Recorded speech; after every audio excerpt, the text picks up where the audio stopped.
get them fresh out the That was bag. fun ass times, man. Y'all was, Yeah. y'all was a It trip, was man. no, Living but with you y'all know was what? fun. Kind of piggyback and getting to the top, like as far as my book and everything. Oh yeah. Yeah. That's a good segue. Good segue. So speaking about those times that we had, and my book is called When a Brother Needs a Friend, right? You can go purchase it at whenabrothernneeds.com. Mhm. It's about the brotherhood, and I'm thinking about you two brothers right here. Okay, start with Mr. Marble, who I've known since high school, right? And when I talk about a brotherhood, I talk about us grinding together, not having anything, rubbing two pennies together, or just having each other's back and having each other's, like, being tight, being one.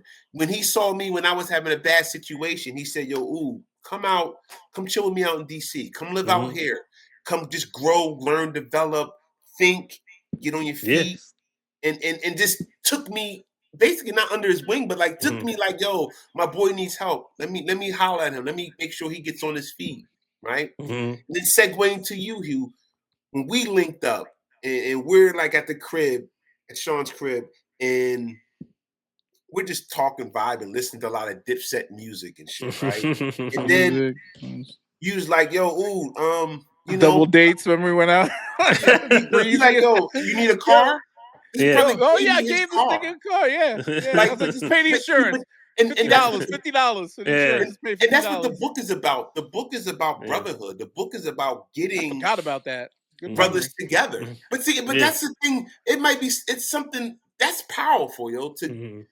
That's powerful to see something in somebody and say, "Yo, let me help this brother out. Here's my car." Yeah. And that's what the book really is about, the brotherhood that we all need from each other and how we're trying to grow that in every shit. So, can you get me a car now? I mean, I need a second car. Can you hook me up with something? You got a little something? Bro, I got a Camry. I got a hybrid.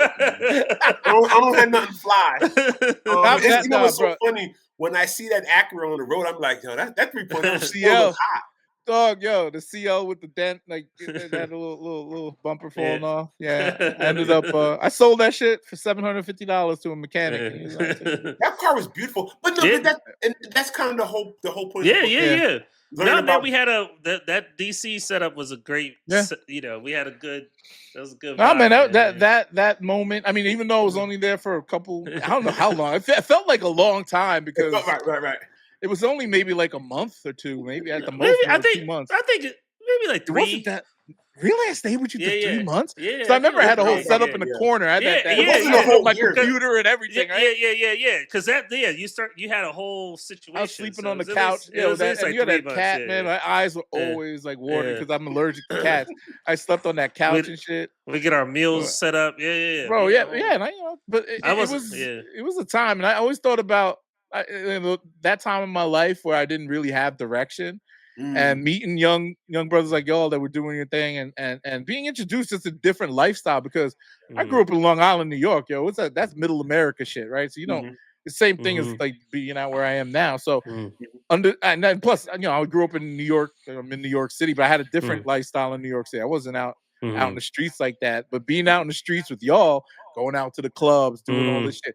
I started, fucking with black women again and all that other stuff. Like I was all about, I go back and forth with the women when it comes. But now, I appreciated, being out with like people like me. You know what I mean? Again, but most of my friends were white or Asian or whatever. In New York, and like Indians and white people and all that stuff. So when I got there, y'all introduced me to a bunch of people. My sister. My sister was in the community and out there, so it really opened my eyes up to a lot of culture, a lot of good things that made me the person that I am today. So I appreciate that a lot. And not having brothers, like I grabbed a sister. I never had brotherly figures that like when Sean said I could, come. He knew my situation, right? He didn't know me. He was trying to talk to my sister at one point. Like he was just, homie. Like we just connected on some music shit, and then and we didn't even hang out. Like I think I hung out with you like one or two times, and I'm calling you. And we used to talk on the phone a lot. This nigga always got time to talk on the phone with like I don't know what. So we talking on the phone a lot, and then one day I'm like, "Yo, I'm in this shit," and he's like, "Yo, come." He just said, "Come crash." Yeah, I rolled by. I remember I pulled up at his office. He gave me his keys. He gave me his keys. He's like, yo, off of north, wherever, go that way and this and that. I have my map quest out and all that shit. Oh man. And I'm like, shit. And I pulled up, unpacked my car. You wasn't even, nobody was around. You wasn't even, I don't even think he told you I was coming through. I come through and you know, y'all came and it's crazy. Now I'm thinking about it. It's wild, man. You know, meeting up with all these cool people and stuff. Your family, your brother. Yeah. All that, Donnie and them, right? Donnie and who else was there? It was You meant Rome? Rome, for sure. Yeah, we had some good times, man. It was truly what Brotherhood's about. You know, it was truly young people growing together and having each other's back and learning from each other. And it's just, you know, we need more brotherhoods in this world. We need each other. We really do. That's like when Rome, you know, when I went and got Rome, you know, when I fresh out of high school, it was me. And Sean over here just taking care of everybody, yo. No, like he just opened up his you do. But they had the setup. Y'all had the house, right? Like, and we was all going to Morgan and shit. And then I brought Rome. I went and picked up Rome. My car broke down on the fucking Jersey Turnpike, and we lost Mad Timberland, Joe. Yeah, like, and then but we was all staying, you know, at y'all's spot, and then me and Rome got our own little spot in Baltimore, and then from there, you know. But that was how, you know, that's like you said, it's like coming together. And everybody, you know, having like a move it forward type of situation, you know, everybody kind of gets it, you know. So yeah. Well, I know you told me a little bit about the book, but I didn't read it yet. But I know there's a deeper besides the Brotherhood thing. I know it's. Can you get into more of that? Like, I know you told me that you was based off of what inspired you to write the book and all that. Yeah. So first thing was inspired was so my mother passed away when I was 13, 14. And, you know, when you're that age, you know something crazy's going on, but you can't process that shit, right? You 14, you just really listening to strictly hip hop and music and movies and stuff. You're not really processing what's going on. So I talked to my dad about it, right? Because, you know, he obviously had to go through it. And I interviewed him and just kind of, you know, how did he process this whole situation, knowing that your spouse is dying and you got 3 kids, you know, my little brother was probably 6 or 7, like a baby, right? So just how do you process that? How did you go through that? And it was very tough for him to talk about. It's very tough for me to talk about because it's, you know, that shit it's still traumatic and it's still there's still parts of you that like really some days just really messes you up. Then I interviewed our good buddy Mikey, who was caregiving for his mom and his dad. His dad got sick with cancer and his mom had dementia. So he had to take care of both of them. His dad, they both passed away in less than a year, right? And it was literally just him and his sister doing it. And you know, when you're caregiving, like it's tough to, you know, you gotta bathe your mom. Yeah. Change her diaper and stuff. Yes, all that stuff. And that shit, I can't even imagine, right? Like that's a tough thing to imagine. So I interviewed him about caregiving and interviewed him about like how he kind of maintained and how he didn't maintain. Because even as his boys, you know, me and Marvel have been his boys for 20, 30 years. We couldn't really fathom what he was going through. You know what I mean? So he had to get that out of him, and he says it's still traumatic for him even today. And this was about 8-9 years ago. So the book is just a really good guide, and I made it real short because I know brothers don't like reading, right? So I made it real short. Is it on audio? You have an audio version? It's not on audio yet. No books, man. I'm from the old school, so I like to hold my books. I don't do no Kindle or none of that. I like to hold it, right? I'll get AI to read it for me. But you got Trevor in your phone? Jamal. I called him Jamal. Yeah. No, so basically, I mean, that's it. And it's a lot of people that are going through these traumatic things, losing parents, right? I know you lost your mom. My mom 3 years ago now. Jeez, it's been a long time. And you know, did you have an outlet? Well, you had your sister, but still, that's still like a tough outlet to have, right? So I lost my dad in 2011, and it's a little different than my mom because we were there with him through the up, and he was old already. So, but that really shaped me more so. Like the experience I had, like I'll take my manhood from becoming a boy to a man and think I didn't become a man until I was like 30. So from my early 20s to 25, 26, like y'all a big part of that. That's when I moved to DC and stuff and kind of on my own, like literally cracked like Kofi even though he whatever. But that and then from there, kind of being a caregiver to my parents because when they my sister when she got married, she moved to Pittsburgh and she was here and I was here and that made me kind of toughen up and I had to tell her, you gotta get a real job. I'm gonna make you pay the mortgage on the condo. We own like 3 or 4 properties. Right. This is when I was, like Sean, I was just like moving around, doing whatever the fuck and crashing on whatever property we owned. Right. My sister was just buying houses and I was taking care of. So she was like, look, the place you living in right now, you gotta pay the mortgage. You better get a real job.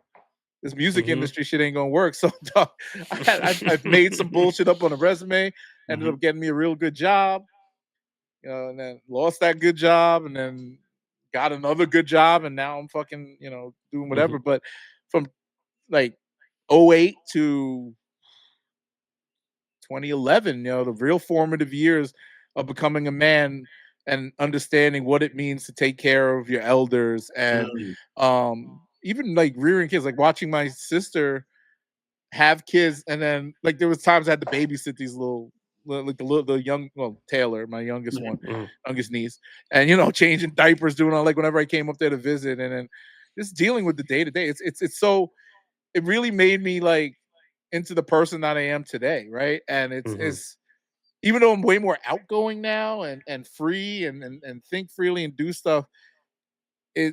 All the things like picked up from you guys, my old friends, my new friends, and I start thinking like the people that are still around me because people drop off, and Sean and I talk about this all the time. Like your friend circle starts shrinking as you get older because you start seeing people for who they really are in some cases, and like the people that you grew past. I always say I grow past people. And it's not necessarily because I got more money or whatever. It's just that different like speeds. your mind, but your mindset changes. Like I can have intelligent, real conversations with y'all and build on something. I could call Sean and we could relate on something whether we're talking about business. He talk about this real estate shit and whatever. I don't know what the fuck he's talking about half the time, but it inspires me to kind of look it up. He got me into trading stocks. Like when he used to call me, yo, I just made this $20,000 trade. I'm popping bottles. I'm like, what are you doing? Like, show me. He's like, I don't, he wouldn't show me because it's like, I ain't trying to fuck up your money. He always thinking about like, I ain't trying to fuck up your money. So, but I learned, you learn. I fucked up my own money for a little bit and then I figured it out. Now I go on my app right now. If I did a little research, I could probably make 20,000 if I was a risk taker, right? But it's like, like all that stuff just made me the person that I am today, and I appreciate all that stuff, that came from you. And like just as you're saying about the brotherhood and all that, you can't, like for real, for whoever's left in my life right now that I consider a friend or a family member. Well, actually, I just consider everybody family, for real. And even you, dude, I hardly saw you, like, bro. I think I could count the time on my feet and my hands how many times we actually hung out outside after I moved out of that apartment. Well, that's the love. Yeah, when it's real shit, it's real shit. I call you randomly. You know what I mean? When I was going through my shit with when I got diabetes or whatever, and I was on the Ozempic, I was like, I remember because he said, you'd gone through some shit that you actually, it's too late, obviously, but you're better now. But I got freaked out. He was the first person I called. He talked to me for 3 hours, yo. I was walking outside, like, and bro, that conversation, 'cause I was scared to death. I was like, bro, I'm gonna die. Like, I think the doctor says I'm pre-diabetic. I'm this and that. I need to. He's like, take the medicine. It's gonna be okay. You ain't gonna lose your toes. You ain't gonna do this and that. Just do. He said, don't do what I did because I took it. I didn't talk to my doctors. I thought I could, if I go on a diet or do this or stop eating candy or whatever, it'll go away. But it doesn't if you don't do the right thing. So. You saved my life when you gave me that advice because that's when I got on. I said to the doctor, "I'm gonna get the Ozempic. I'm gonna go chill out, maybe change my diet or whatever. Be more mindful of my health, things like that." So thank you.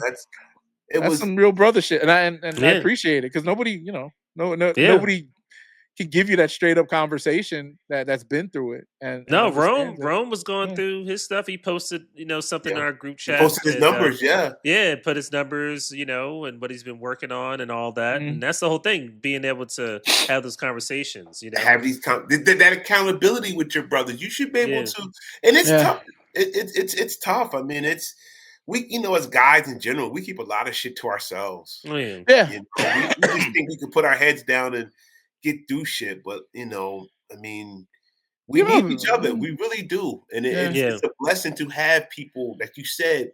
And sometimes your friend sets gets shorter. It gets smaller, and it's tough to actually connect with people as you get older. Yeah. But the ones that you can connect with and vibe with, and like you said, talking to Marble, he'll inspire the shit out of you, man. He'll have you ready to run through a damn wall. You think you can beat Mike Tyson fucking with him? Man, you can do it, Joe. I'm like, can I? But that's powerful, man. That's powerful to have people like that, because a lot of people don't have people like that. Yeah. And this is weird, and people that could really keep it real with you, like give you good energy, like Sean. Yeah, I don't look to Sean to keep. He's so you have so much positive energy that like it's just sometimes I need like a good kick in the ass. That's why I got Kenny around for. That's like one of my best friends. My sister, obviously, she'll keep it real with me. You know what I mean? And it's like, but again, like I have like the people that I've dealt with over the years that I can still talk to. Like my man Show Me. I put him I don't see this guy that much. I just called him today randomly, just asked him about HELOCs because he just did a home, what they call HELOC, whatever on your house. Yeah, home equity line of credit. Yeah, home equity, that's what it's called. Yeah, so I was just asking. He did it like a couple of years ago, and I was like, yeah, I'm thinking about doing it so I could, have as much credit if the economy goes down or if I lose my job or something. So I have that, like have a lifeline. I'd say fuck it. Well, you got to be careful with those. They can call those due before the maturity date. Typically, that's a whole. Well, that's if you take out money, right? I'm not going to take out any money. I'm just going to hold it.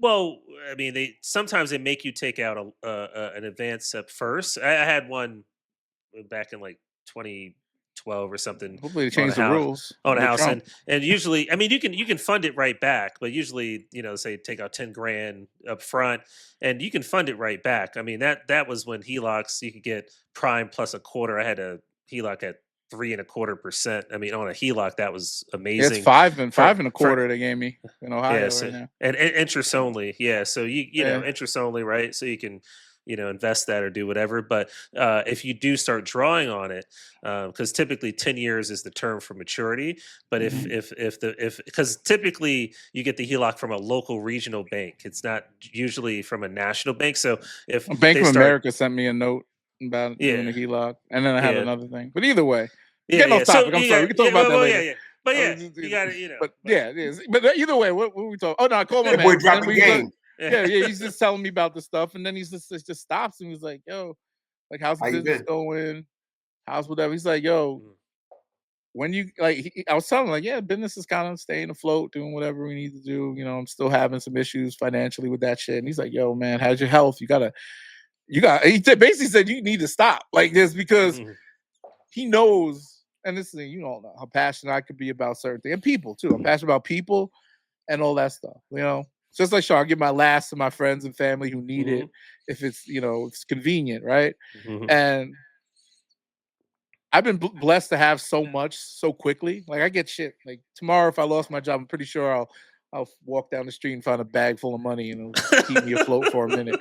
I know these things. No, you know what I'm saying? Like shit like that'll happen. I'm a lucky nigga, yo. So I get out there and I'll do my thing. But then I'm like, I just see over time like who's really like the situations I've had more recently. I've been in situations where I've met like, with friendships and people I thought were my brother or whatever.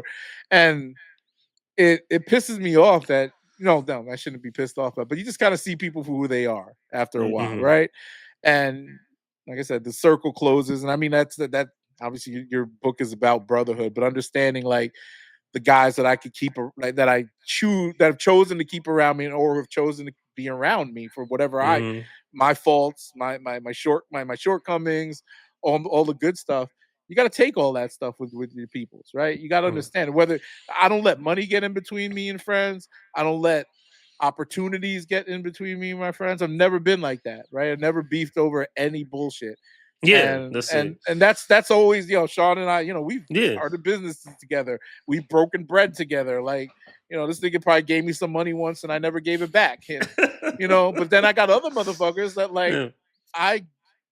it was one dude, I'm not gonna say his name, but we stopped being friends because he always wanted to pay half for dinners and shit and bragged about, like, he put a shit like making fun of me on social media talking about I got this nigga to pay for my dinner. Again, you know who I'm talking about. And he thinks it's funny. No, but it's a joke between us. But I'm just also like, but why, what? And then, you know what I mean? Like, why would you do that? That's not funny. You know what I mean? Like, and then you kind of start seeing people for who they really are and other people, like, so things like that, like, I start to really think about who's here for the benefit of all of us, and when it comes that's what it is, life. man. I mean, I always think about, it's so crazy, and knows Rome, right? And know Rome, and so like me and him, had basically the same situation. His mom was 16 when he his was kind of different because his mom gave, they was raised by his grandmother, and then my grandmother, who I lived with for a little bit, lived next door to his grandma in the same project. And so, my mom was 16, she was going through her stuff. I had my dad around. So with me and him, we connected immediately. And the whole thing, I moved around a lot. I was living with my aunt in New York, and, my mom wasn't with me for a little bit. And I went through, a whole bunch of trials and tribulations, but I always kept in contact. And as a kid, to keep that line of communication with another kid, essentially, right? We was always being like, yo, I was always telling Rome, I said, yo, whoever get a situation we could, do good, we come get. Yeah.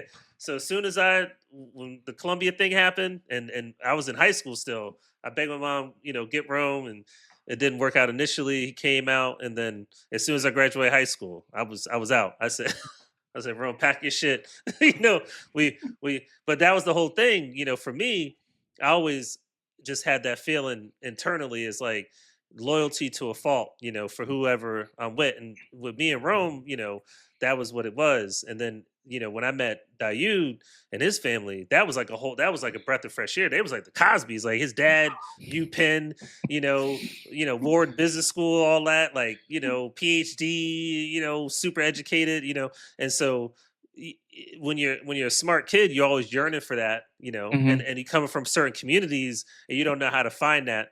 And Dawud and I, we found each other later, after the fact, but we found each other, in high school. I'm running around doing dumb shit, I was, all did, yeah. But I was still fucking with AP classes. I'm honored, but U was in two different high schools. So when we finally connected, I never forget.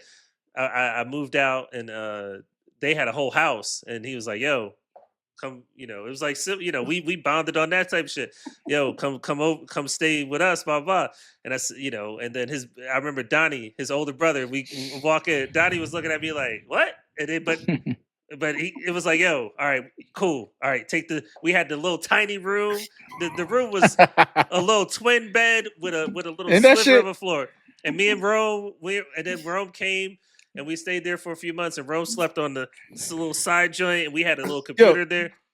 And that not to cut you off, but shit like that builds character. When you put yourself in situations where you got to sleep on a cot, the floor, sleep next to a cat that you're allergic to on a green couch. Remember that green ass couch with little cuts in it? When you put yourself in those things, it just builds more character and makes you say, hey, once I get a real bed, you appreciate it more, no matter what that bed is. Yeah. And it goes all the way to where we're at in life now, like we all sitting in leather chairs right now, having conversations like this. You know what I mean? You know what I'm saying? That shit is. It's a blessing, man. But also, and it starts.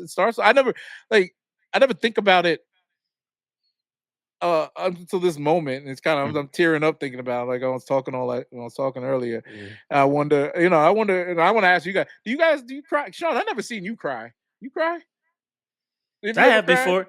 Yeah, I mean, I have before, I'm just wondering. I never seen you like. I mean, I seen you upset. It's hard to upset you. Yeah. But I've never seen you like cry. No, I mean, I cry in front of everybody. Yeah, like I know, and I talked to my wife about this. I know I have, and that's the whole thing. As far as I know, I have a lot of unresolved issues with not having a dad around. We know and a lot of different things growing up. That I saw, like situations, whatever, and then just the expectation level, as a kid, so there's certain times that'll all come flowing in because it becomes, when you become an older person and you understand the dynamic of family, your family dynamic that you come from is very obvious, and it becomes one of those situations where you realize why there wasn't no big sit down dinners when you was at Thanksgiving when you was a kid, you relive that trauma and you say never again, right? And that's I'm not going to do that shit again. I get exactly. it. Yeah. So that's always, that's always like a thing. Sometimes, I'll get into my feelings on that type of shit because it's a lot kind of figuring out, because I had to figure out shit from myself. I didn't have siblings, I didn't have anybody around me, so I had to basically like figure out that shit from jump. That's tough when you just got a mom. You can't. She can't man she was up working for the you. whole time. Yeah, she was working the whole time. I'm walking to school, preschool, daycare, all that shit, elementary school. I'm taking city bus. Like that shit was straight up and down, and that probably benefited me in business and being able to communicate and not have my tail between my legs in awkward situations. However, building that up, I lost a lot of my own childhood and those situations that I could cry. You had to grow I up fast. Yeah, you had to grow up fast. Yeah, absolutely, absolutely. So for all my brothers, like I'm always like, in my mind, if I can, I will. Whatever it takes. Take you up on that, bro. Yeah, give everything I can, because that's all you have. That's all you have. So it's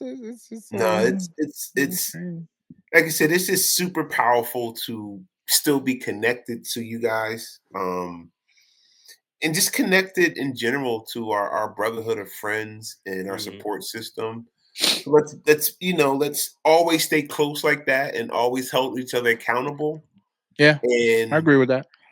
Just in being accountable and being like super hardcore. We could, this whole conversation, we've done hit like mad different. We had talked about Daw's effects. Like, what the what I mean? Like, you could ask 20 people randomly if they know who Daw's effects is. They probably have no idea who Daw's effects is. No, but let's say you got, I mean, dog, and you have, and this is like, to be real with you, this is the podcast that I wanted to have.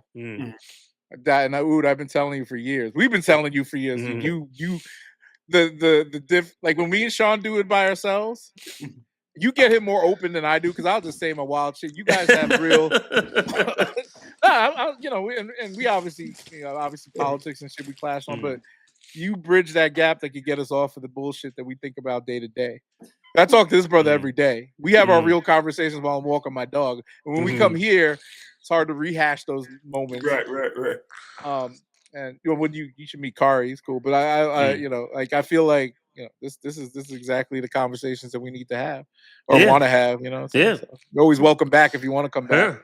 Always, like I said, we definitely been circling. This has been circled for a while, and I definitely, like, when we get on here, it's just like we talking like we're at the cigar lounge or something. Like, we're just We've been talking like me and Roman have been talking like this for like every day for like 25 years. Like, look, I wish I could remember some of the conversations. I don't remember, like, shit goes in and out of my head, but like when we used to come, like being at your house that Monday, we probably had some wild conversations. I can't even remember. Absolutely. You know what I'm saying? Like, just talking about music. And it used to just be all about like just that type of shit. I remember like, this is a memory with Dawud. This is where me and him really connected.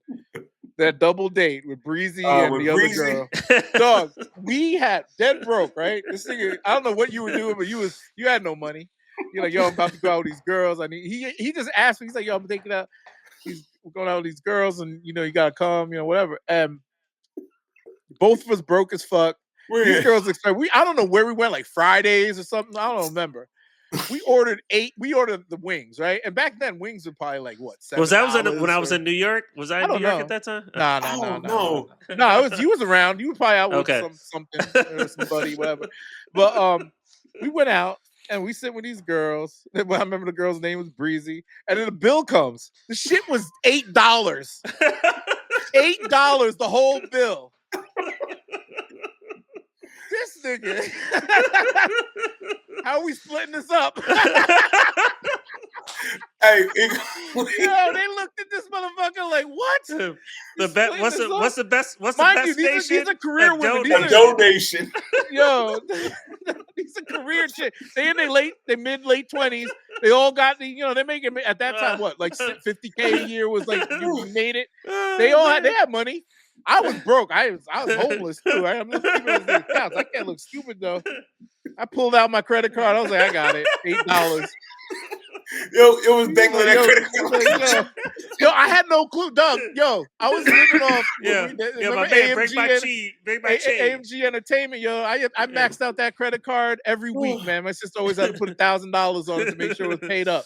I was like, I hope this shit works, yo. It went through. That shit was fun though, yo. And you know what's so funny? Like to this day, I send them that Breezy girl comes up on my social media it showed me her on TikTok a few weeks ago. I was like, yo, why is it? Because I went in my phone, I had her phone number. So, it links up your phone number with the social media. I'm like, yo, Breezy's still around, yo. Breezy. I'm like, what's her real name? You're like, I don't know. It was like 20. That was 20. That's 20 years ago, yo. It was 20 years ago. That's crazy. Oh man, that's and funny. Yeah, but stuff like that, man. Like we had, Sean, we had some crazy times too. And all of it builds character. Yeah, you got to think and you know what I always question? I wonder, do the kids today, do they have that same foundational with their friends? Because their friends now are way more. It's all digital now. It's all on. Do they have the be in tough situations with people? Yeah. They don't touch grass like we did, and I think it's going to affect them more as they get older. Because I mean, we have video games and TV, but they have it in their pocket now, so they could go. That's one thing I noticed. Like with my nieces, whenever I go over to my sister's house, they're both walking around on a phone, a tablet, or like one of them plays Nintendo Switch a lot or whatever. So I'm just sitting here like, this is how you talk, but they still have friends that come. When my sister forces them to do sports and stuff, and they're very good. They both are good swimmers. They do stuff, so they're outside. They play with their friends. They do things. But I can only imagine like parents that work full time that don't have the time to chill with their kids and do things. How do they get along? You know what I mean? That's how these fucking kids shoot up schools now and become they get in these chat rooms and become transgender assassins and all type Candace Owens fans and Turning Point USA members. Like they just turn into these things. They want to be part of something, and then that's where they fall into these groups because there's not they don't have people to stop them from doing it. And when you like all the stuff, like I'm just gonna use porn as an example. Like nobody knows you watch porn until they catch that tab being open on your computer or phone. Right? Otherwise, you're just a good church going man and you don't do nothing. And then you see that, then you a heathen. It's the same thing. Like, but then all of a sudden, with these kids nowadays, God knows what they're looking at on 4chan, 8chan, Discord, Telegram. Like Telegram is you ever been on Telegram? Telegram is the international one, right? It's the one. No, it's it's sort of a messaging sort. It's sort of like if Reddit was like underground. It's like an underground Reddit type of community thing. You got to be let into certain rooms and chat. Everything's private, but shit, it's just some crazy shit on Reddit. I mean, not Reddit, on Telegram. Like that's where a lot of terror cells are, and all these people plotting these crazy things. So, I'm so glad we grew up in a generation we did, and we understand kind of what's going on because we grew up with computers and all that. So. Realistically, I mean, our generation's coming into power now, for the most part, or hopefully. I don't really see many. I mean, power as far as financial power. I think the last maybe 15 years. You know what I'm saying, with the advent of all these young billionaires. But political power, I'm interested to see if we make it out of this Trump regime. who's that 40-something-year-old president that's going to make the difference? Is it going to be a guy like a Charlie Kirk, or is it going to be a guy like or a person like AOC or whatever? Somebody that's more left leaning. But then everybody's brain is so fucking fried, bro. I don't know how we gonna make it to tomorrow. I don't that shit is wild. Well, that government shutdown. I mean, that's for everyone back home. That's a lot of people. You know what's wild right now? That the stock market might be permanent. Hit all-time highs. All-time highs. Yeah. Yo, it's all a fucking game. It doesn't even matter no more. It doesn't matter. It doesn't matter. It doesn't matter because everybody. It's a race to the bottom. Who's gonna hold the bag? My portfolio today is up 3%. This is just my fuck around money. It's up 3% today. That shit's not supposed to move 3% up or down every other day. That's crazy. I mean, unless there's something crazy going on, but a day where they say, "Hey, we're shutting down the government. Oh, we're laying off all these employees." $250,000 jobs. 250,000 jobs they said are at risk.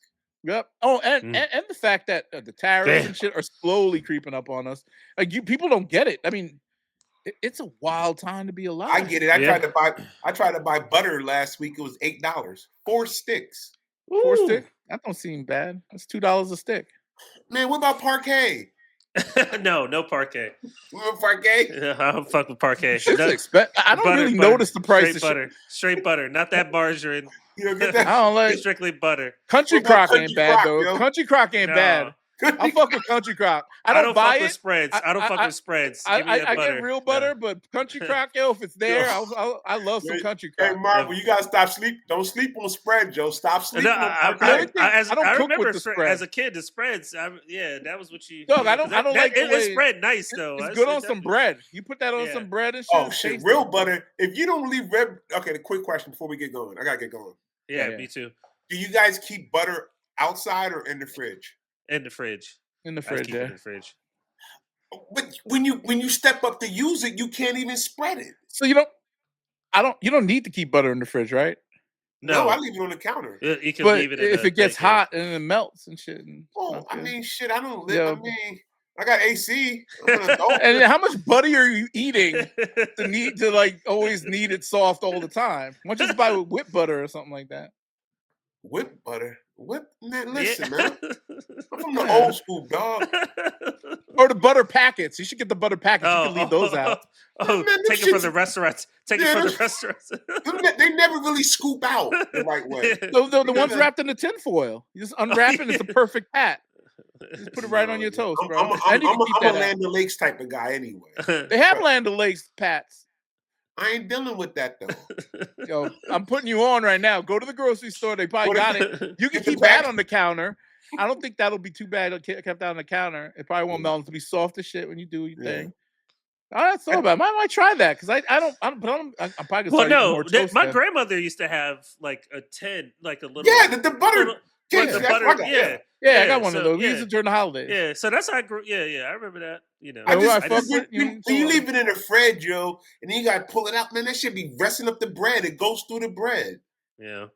Sometimes I put it in the microwave for a little bit. Put it in the microwave for 15 seconds. Right, it melts a bit, but this conversation is going from Dawud Effects, Brotherhood to butter. And I think we covered everything. We did cover everything. Yeah. Right. Well, thank you. Go tell everybody where to get your book again. Yeah, put the link in the description. Check me out on all social media. Thank you guys so much. I love you guys. I appreciate you guys. I love the Brotherhood. We've been doing this for 25 plus years, and we're just blessed to still be here mentally, physically, spiritually, and we're just going to keep kicking ass and doing our thing. Love you guys. Love you, brother. Love you, bro. All right. Be good. Peace. Peace.